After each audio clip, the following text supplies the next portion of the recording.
AM News. We do apologize there for some technical difficulties, but I was joined in studio, and I'm still joined in studio by SABC spokesperson Mr. Kaiser Hanyago, and he was telling us about the process that is involved in terms of course, the review of the SABC's editorial policies. Now, we've spoken about the fact that they're tackling a couple of provinces this week, and they are out in KwaZulu-Natal starting on Monday. Kaiser, you'll be in KwaZulu-Natal on Monday. Yes, I'm leaving on Sunday. We're doing is from the morning.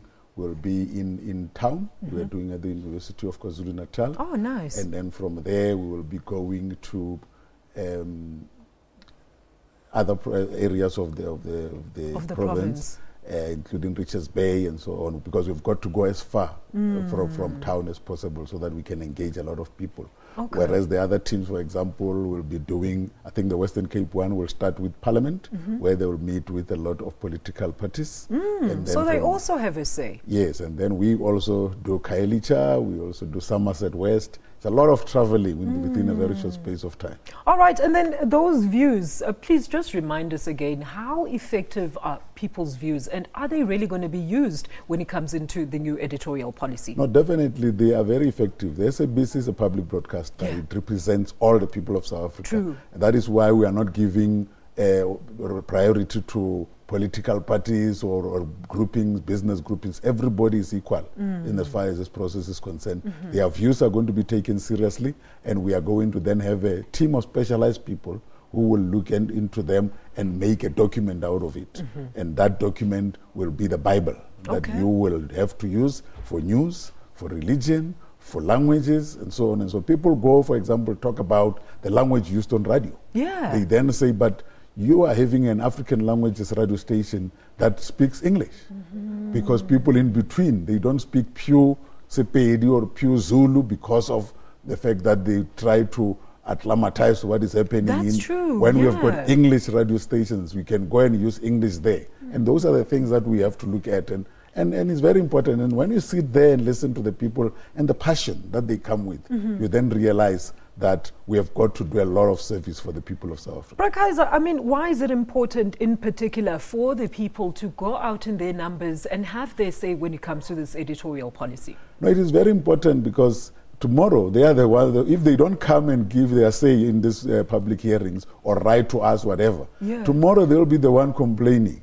Saying things are being shoved down our throats. Yes, for an example, there has been a complaint on Generation that it has got a lot of sexual, explicit kind of whatever.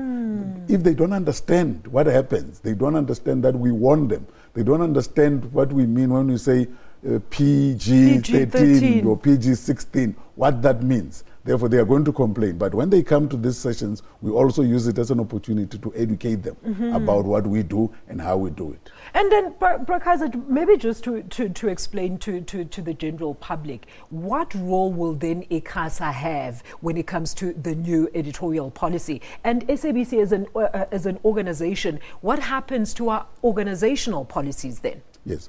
The ICASA is a regulator. It regulates what we do at the SABC and many other broadcasters. Yes. Therefore, once we have finalized these editorial policies, because it's not one, it's many of them. Yeah. Therefore, we are able to then take it to ICASA, and ICASA will then approve it. Okay. Once they approve it, it means this will be the editorial policies that are going to be used for the next 5 years. Okay. Therefore, this process has to start again every 5 years. And the reason behind that is things change. The technology changes. A lot of things changes. Therefore, we've got to keep on making sure that the trends, when they change, we are there with them. Therefore, we should have done this every 5 years. But as you have said in your intro, the last time we did it in 2014, which was put aside, and we reverted back to 2004, which means we are already almost 13 years. The ones that we are using have been there for 13 years. Then you understand why it is urgent to have a new one now. Kaiser, how is this going to affect the new editorial policy? How is it going to affect particularly the staff around the broadcaster and the public in general? Like I said, it will be our Bible once it is approved. And therefore, when you go into doing what you are doing now, you should know the things that are the do's and the don'ts. They will be spelled out in this editorial policies. Okay. You'll be able to understand how things are done. But also, the people out there can hold you accountable because now the editorial policy is a public document. Okay. They will then take you to the BCCSA or to ICASA to say, you have not followed clause whatever, which is in your Bible. Therefore, it is very important for our staff to, once process is done, to read this document and understand what are the do's and don'ts and be able to present the people with what they want. All right. So, University of KwaZulu-Natal, of course, on Monday. What time are you starting, Brake? We're starting at 9 o'clock in all of them. Okay. And we then move from one place to the next. Who can come? Anybody?